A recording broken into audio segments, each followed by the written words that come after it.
इस बार जो है ना, जिनके पेट में दांत है उनका 3200 पेट वाला दांत काट लेंगे हाथ डाल के। जैसे हिरण्यकश्यप का चीर करके उसका प्राण निकाला गया था ना, वैसे ही नीतीश कुमार का जो 3200 दांत है जो पेट में है उसको निकालना। कहतनी एक बात कि जैसे सुहागिन हाथे शोभेला चूड़ी, हिंदी के वही श्रृंगार भोजपुरी।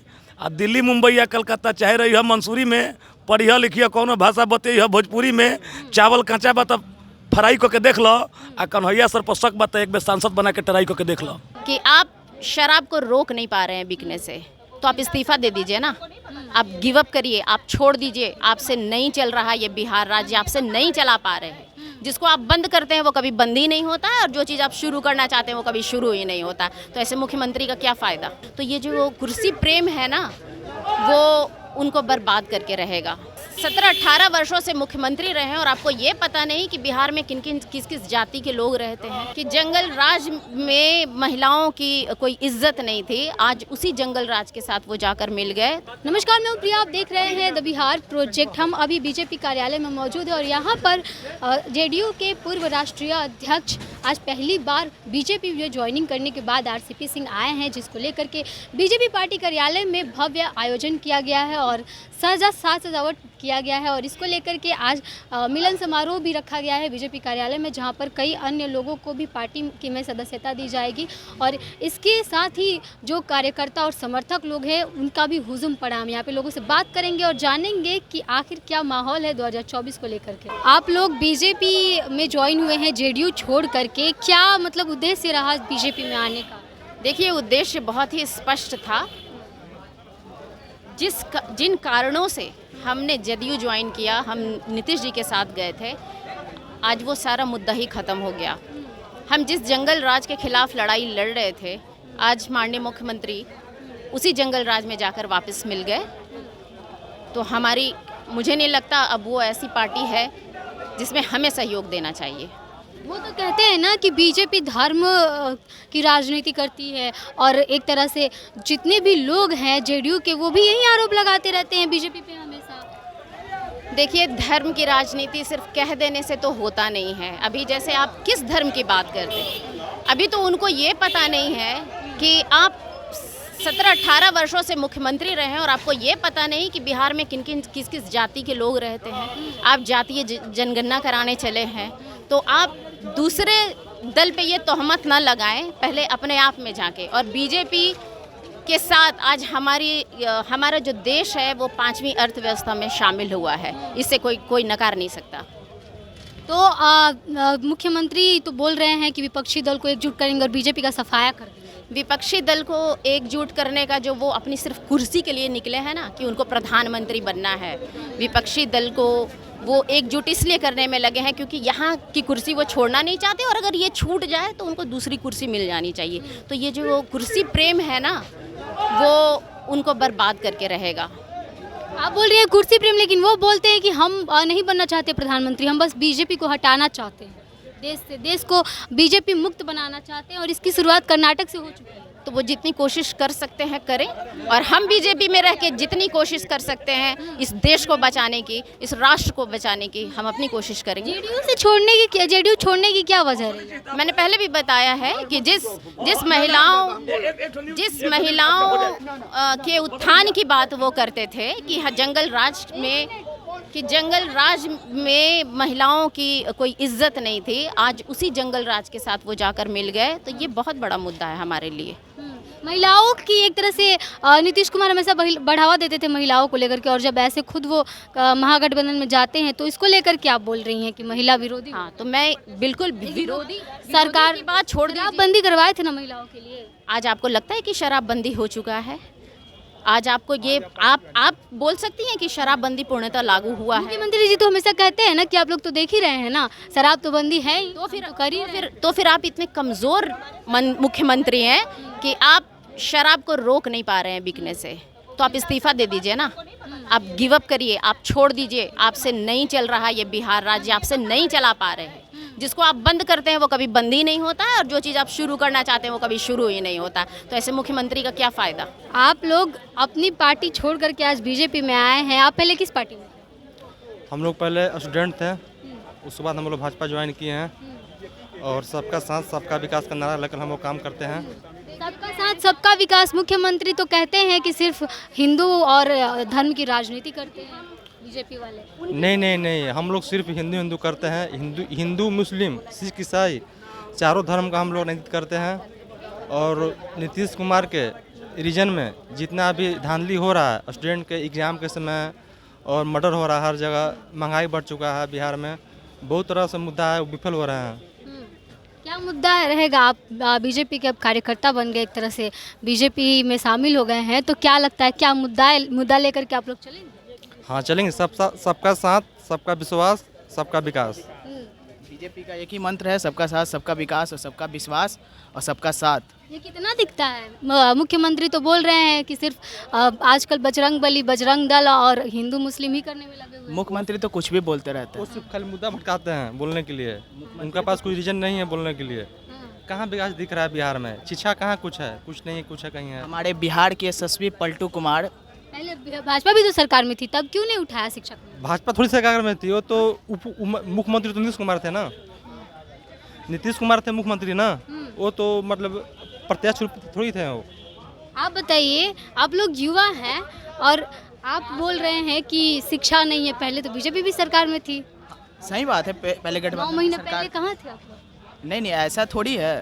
पहले भी शिक्षा बहुत भ्रष्ट थी। काहे कि हमारे बिहार के यशस्वी पलटू कुमार, हम पहले भी बोले, अगर वो अपना हर चीज़ अपने हैंड में रखते हैं, कानून व्यवस्था भी अपने हैंड में रखे हुए हैं। उनसे कानून व्यवस्था भी देखने के बिहार में कितना, वो जैसे हमारे धीरेन्द्र शास्त्री जी हैं, उनके विरोध में टिप्पणी उस पे बोले तेज प्रताप जी कि बाबा को घेरने का काम करेंगे, गलत बोले।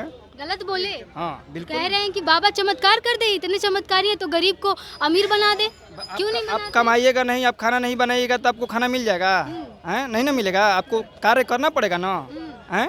बिना कार्य किए हुए तो आपको मतलब बोल रहे इतने अंतर्यामी है तो भारत हिंदुस्तान को विकसित क्यों नहीं बना? ऐसा थोड़ी बात है, ऐसा थोड़ी है। हम लोग कार्य करेंगे तभी तो आगे बढ़ेंगे।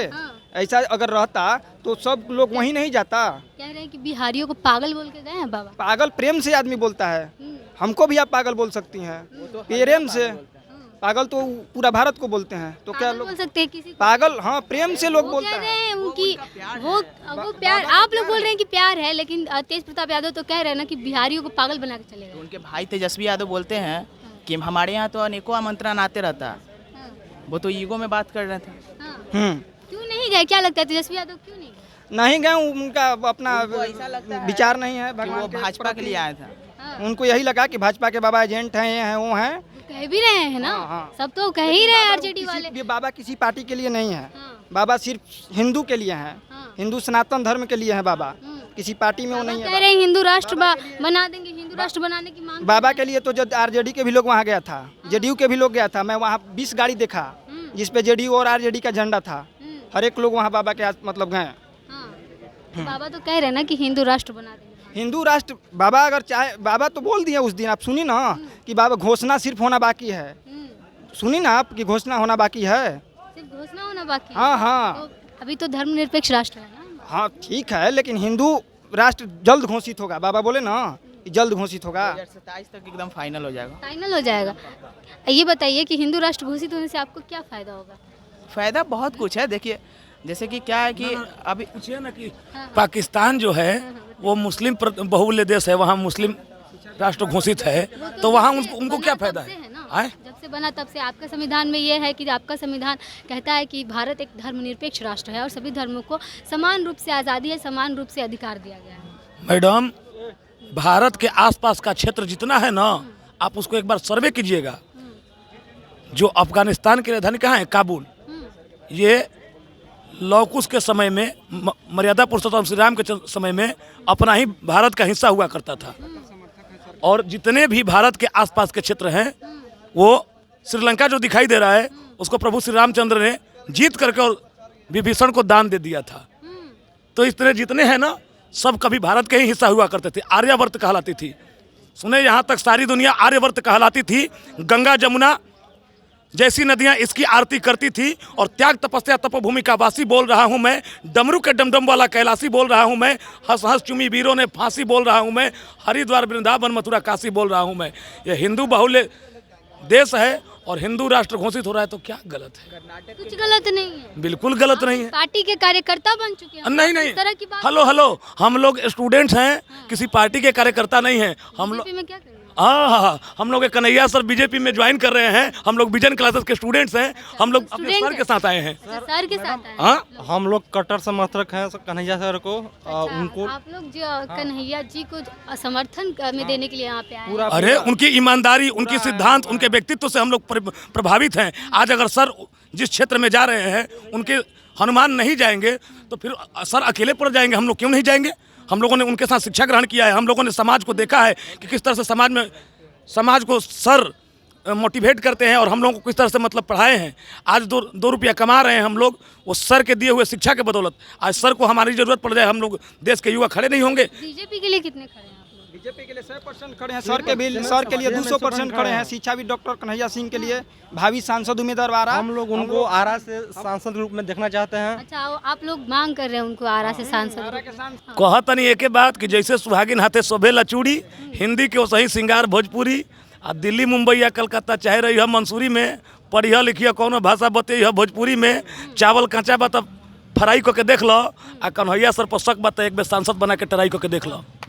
तो मांग कर रहे हैं। हाँ। सर तो बोले ना कि अगर जिस दिन हम सांसद हो जाएंगे ना, मेरे पास कुछ नहीं रहेगा, मैं सिर्फ साइन करूंगा। यहाँ आरा का जनता मेरे को मतलब जो आरा का जनता बोलेगा वही होगा। आप लोग अब मांग कर रहे हैं एक तरह से कि मतलब वो सांसद बने, लेकिन उधर दूसरी तरफ देखा जाए तो दूसरी पार्टी कह रही है ना कि बीजेपी का तो सफाया ही होने वाला है।